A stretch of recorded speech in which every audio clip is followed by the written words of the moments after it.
ഇന്ന് നമ്മള് നമ്മുടെ വീട്ടിൽ തന്നെ ഒരു 3 പൂവൻകോഴി നമ്മൾ കട്ട് ചെയ്യാൻ പോവാം. ഇച്ചിരി വെയിറ്റ് കുറവുണ്ട് കേട്ടോ, അതുകൊണ്ട് നമ്മൾ 3 എണ്ണത്തിന് എടുത്തേക്കുന്നത്. അപ്പോൾ എല്ലാവർക്കും തികയണ്ടേ. നാടൻ കോഴി ഞങ്ങൾ സത്യം പറഞ്ഞാൽ ഇപ്പോൾ കുറേ നാളിന് ശേഷം കഴിക്കാൻ പോകുന്നു. ഒത്തിരി കൊല്ലമായിട്ട് ഞങ്ങൾ നാടൻ കോഴി കഴിച്ചു. ഇതുവരെ ഞങ്ങൾ ബ്രോയിലർ കോഴി കഴിച്ചത്. അപ്പോൾ ഇന്ന് നാടൻ കോഴി ഇറച്ചി ഇങ്ങനെ ഉണ്ടെന്ന് നമുക്കറിയാം. അത് നമ്മുടെ വീട്ടിൽ വളർത്തിയത്. അപ്പോൾ നമുക്ക് ഇവന്മാരെ കട്ട് ചെയ്ത് വൃത്തിയാക്കിയതിന് ശേഷം കാണാവേ. നമ്മുടെ ചിക്കൻ വെട്ടി കഴുകി വൃത്തിയാക്കി വെച്ചിട്ടുണ്ട്. വേണ്ട കൂടിപ്പോയ 2-2.5 കാണത്തുള്ളൂ കേട്ടോ. ഇത് 3 എണ്ണം എടുത്തപ്പോഴത്തേക്ക് നമ്മൾ ചെറിയ കോഴി തന്നെയാണ് നമ്മൾ നോക്കിയെടുത്തതേ.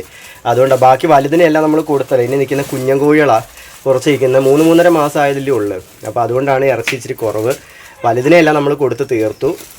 അപ്പോൾ അമ്മ താണ്ടെ കറി വയ്ക്കാൻ പോവാ. അമ്മ എന്ത് കറിയാണ് വയ്ക്കാൻ പോകുന്നത്? അതാ ചിക്കൻ എങ്ങനെയാണ് കറി വയ്ക്കാൻ പോകുന്നത്? ചിക്കൻ പെരട്ടാ. എൻ്റെ സവാള വാങ്ങിച്ചുകൊണ്ട് കൊടുത്തു. ചിക്കൻ മസാല ഇതായിട്ടിരിക്കുന്നു. അങ്ങനെ അമ്മ കറി വയ്ക്കാനായിട്ട് പോകുന്നു.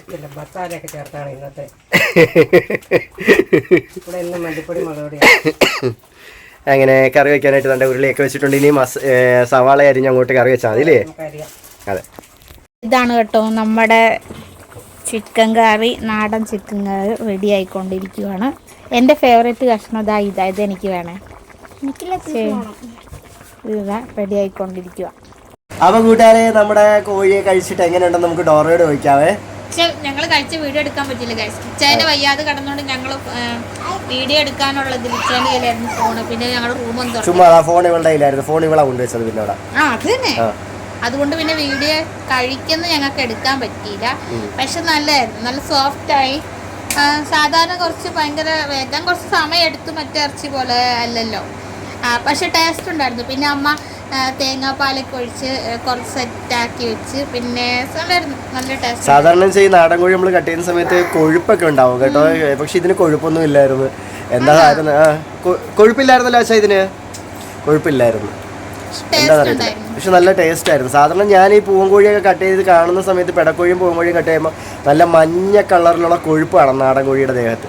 പക്ഷെ ഇതെന്താണെന്ന് അറിയത്തില്ല, കൊഴുപ്പൊന്നുമില്ല. പക്ഷെ ഇറച്ചി ഉണ്ടായിരുന്നു. അതിൽ തന്നെ നല്ല ടേസ്റ്റും ആയിരുന്നു ഇറച്ചി കേട്ടോ. പിന്നെ നന്നായി വെന്തിട്ടുണ്ടായിരുന്നു. അതുകൊണ്ട് തന്നെ നമ്മുടെ സാധാരണ നാടൻ കോഴിയാണ് കഴിക്കുന്നത് നമുക്ക് തോന്നില്ല. കാരണം നല്ല രീതിയിൽ വെന്ത് സാധാരണ നമ്മൾ ഈ പൂവൻകോഴിയൊക്കെ കട്ട് ചെയ്ത് കറി വെക്കുന്ന സമയത്ത് അതിന്റെ ഇറച്ചിക്ക് ഭയങ്കര കട്ടിയില്ല, ഇങ്ങനെ കടിച്ചൊക്കെ ഇങ്ങനെ വലിക്കണം. അത് അച്ഛനാണെങ്കിട്ട് വെട്ടുമായിരുന്നു കടിക്കാത്തിട്ട്. കാലിന്റെ മാത്രല്ല, എല്ലാ ബോർഡും വെട്ടിയാ മുറിച്ചത്. നല്ല കട്ടിയായിരുന്നു അല്ലേ അച്ഛാ? വെട്ടിയാ മുറിച്ചത്. കത്താൾ എന്നിട്ട് ലാസ്റ്റ് അച്ഛൻ പറയാം കത്താളിന് മൂർച്ചയില്ലെന്ന്.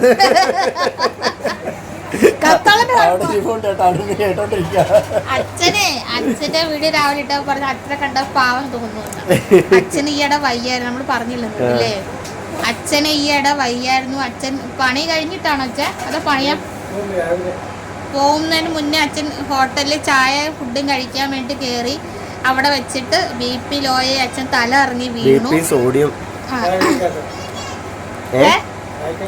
ചായക്കടയ്ക്ക് അകത്ത് വീണു. ഗ്ലാസ് ഒക്കെ പൊട്ടിന്ന് അച്ഛൻ പറഞ്ഞു. പിന്നെ അങ്ങനെ എല്ലാരും പിന്നെ അച്ഛൻ ചെല്ലുന്ന അച്ഛനെ പരിചയമുള്ളതുകൊണ്ട് അവരൊക്കെ പെട്ടെന്ന്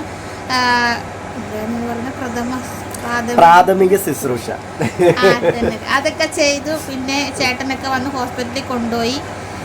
BP ലോയ ആള് ഭയങ്കരമായിട്ട് ക്ഷീണിച്ച് ഹോസ്പിറ്റലിലൊക്കെ ആയിരുന്നു. അങ്ങനെ മരുന്നൊക്കെ കഴിച്ച് അങ്ങനെ ഞങ്ങൾ പറഞ്ഞു കുറച്ച് ദിവസം ഇവിടെ നിൽക്ക് എന്നൊക്കെ പറഞ്ഞു. അങ്ങനെ ഞങ്ങൾ പിടിയാലേ വിളിച്ച് ഇവിടെ അങ്ങനെ വന്ന് നിൽക്കുക. അത്ര ലോങ് അല്ലേ, അതുകൊണ്ട് പിന്നെ അച്ഛൻ ഇവിടെ വന്ന് നിന്ന് കഴിഞ്ഞാൽ അച്ഛന്റെ സ്വാതന്ത്ര്യം നടക്കത്തില്ല കേട്ടോ. അച്ഛൻ 2 എണ്ണം അടിക്കുന്ന വ്യക്തിയാ. പക്ഷെ ഇച്ചായന് അതിന്റെ പരിസരത്തൂടെ പോകുന്ന ആളല്ല. പിന്നെ അതൊക്കെയുണ്ട്. പിന്നെ കുറച്ച് പ്രായമൊക്കെ ആയതിന്റെ കുറച്ച് അതാണ് ഇത്ര മെലിഞ്ഞൊക്കെ പോയി. അവിടെ ആകുമ്പോ അച്ഛന് കൂട്ടുകാരൊക്കെ ഉണ്ട്. പുറത്തൊക്കെ പോയി കറങ്ങാനൊക്കെ പറ്റും. ഇവിടെ വന്നു കഴിഞ്ഞാൽ ഇവിടെ ആരും ഇല്ലല്ലോ അങ്ങനെ പറയത്തക്ക രീതിയില്. ഇപ്പൊ ഇവിടെ കടയിലൊക്കെ പോയി അവിടെ ഉള്ളവരൊക്കെ ജസ്റ്റ് കൂട്ടുകാരായിട്ടുണ്ട്. ഫ്രണ്ട് കൂട്ടുകാർ അതെന്താ ഫ്രണ്ട് കൂട്ടുകാര്? അപ്പൊ എന്തായാലും അങ്ങനെയൊക്കെ പോകുന്നു. അതൊക്കെ കൊണ്ടായിരുന്നു അച്ഛൻ അങ്ങനെ അധികം വന്ന് ഇങ്ങോട്ടൊന്നും നിൽക്കുകയൊന്നും ചെയ്യാത്തത്. പിന്നെ ഇപ്പം കുറച്ച് ദിവസം നിക്കാന്ന് പറഞ്ഞിട്ടുണ്ട്. നിക്കത്തില്ലേ? ഒരാഴ്ചയാ? ഒരു മാസം നിക്കാൻ പറഞ്ഞോ. ഒരാള് പേടിച്ചു. അങ്ങനെ പെട്ടെന്ന് അതായപ്പോഴത്തേനും ആൾക്കും പേടിയായിരിക്കും. അതുകൊണ്ട് ഞങ്ങളിപ്പോൾ എല്ലാവരും അങ്ങോട്ട് വിളിയോട് വിളയും. അമ്മയും ജോലി സ്ഥലത്തായിരുന്നേ. അപ്പം അങ്ങനെ വിളിച്ചിട്ട് ഇപ്പം എന്നോട് ഇങ്ങോട്ട് ഞാൻ ഇങ്ങോട്ട് വരുന്നോ, ഞാൻ ഇങ്ങോട്ട് വരാം.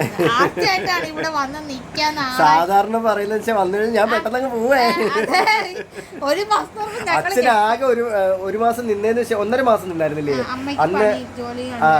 അന്ന് നമ്മുടെ വീട് പണി നടക്കുന്ന സമയത്ത് എൻ്റെ കൂടെ ഈ വീട് പണിക്ക് എല്ലാം ഹെൽപ്പ് ചെയ്യാൻ വേണ്ടി ഇന്ന്.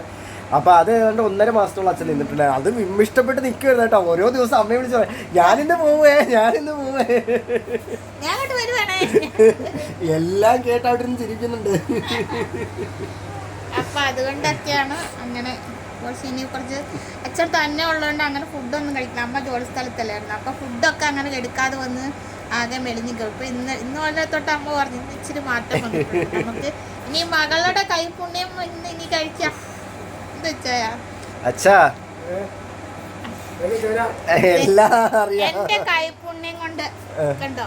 അതാ കണ്ട ഞാൻ സ്ലിം ആയിട്ടിരുന്ന് ഫിറ്റ് ആയിട്ടിരുന്ന് എനിക്ക് ഒരസുഖവും ഇല്ലായിരുന്നു, ഒരു പ്രശ്നവും ഇല്ലായിരുന്നു. ആകെ ശ്വാസം മുട്ട് മാത്രം, ഹാർട്ടിന്റെ പ്രശ്നം മാത്രം ഉണ്ടായിരുന്നു.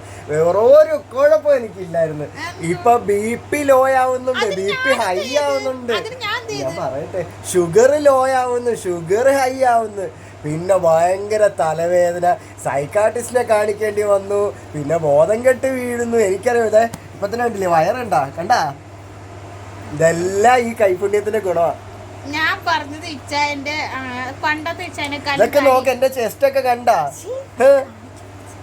എന്തോന്ന് അയ്യേ, മൊത്തം കൊഴുപ്പിറങ്ങി.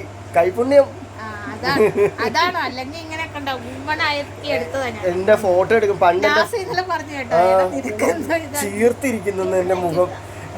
നേരത്തെ എൻ്റെ മുഖം നല്ല സ്ലിം ആയിരുന്നു, ഇങ്ങനെ ഒതുങ്ങിയുള്ള മുഖമായിരുന്നു. ഇപ്പൊ നോക്കി ഇവിടെ ഒക്കെ ഇങ്ങനെ വീർത്ത് കെട്ടി. ഫോട്ടോ എടുക്കുമ്പോണ്ടല്ലോ കറക്റ്റ് ഇവിടെ ഇങ്ങനെ വീർത്തിരിക്കുന്നതൊക്കെ അറിയാൻ പറ്റുന്നുണ്ട്. എനിക്ക് പക്ഷെ ഇങ്ങനെ ഇരിക്കുന്ന മുഖം ഇഷ്ടമല്ല. ഇനിയിപ്പോ വർക്കൗട്ടും കാര്യങ്ങളൊക്കെ ചെയ്ത് തുടങ്ങണം, ജിമ്മിലൊക്കെ പോയി തുടങ്ങണം. അതിപ്പോ സ്ഥിരം എടുക്കുന്നുണ്ടല്ലോ, ഇനി എടുത്താൽ മതി എന്ന് പറയുന്നത് എന്തോ. എനിക്ക് മെനിഞ്ഞാന്ന് ബീച്ചിൽ പോയിട്ട് ഇവിടെ എടുത്തിട്ട് എനിക്ക് എടുത്തോണ്ട് നടക്കാൻ പറ്റുന്നില്ല.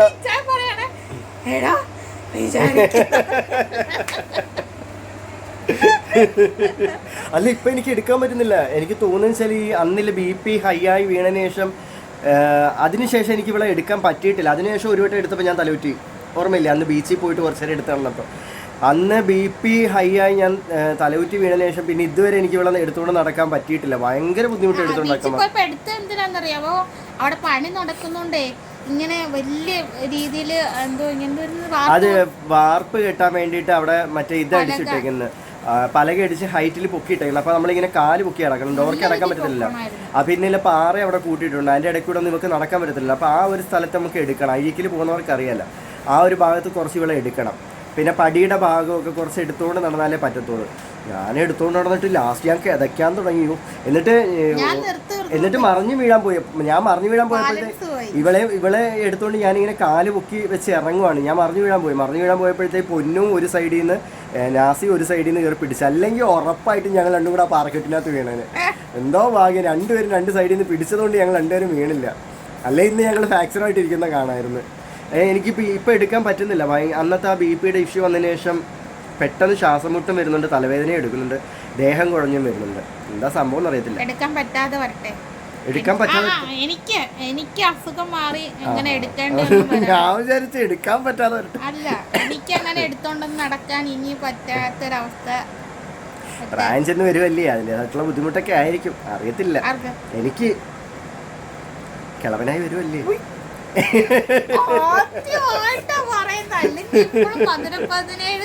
എനിക്ക് 3 വയസ്സേ ഉള്ളൂ.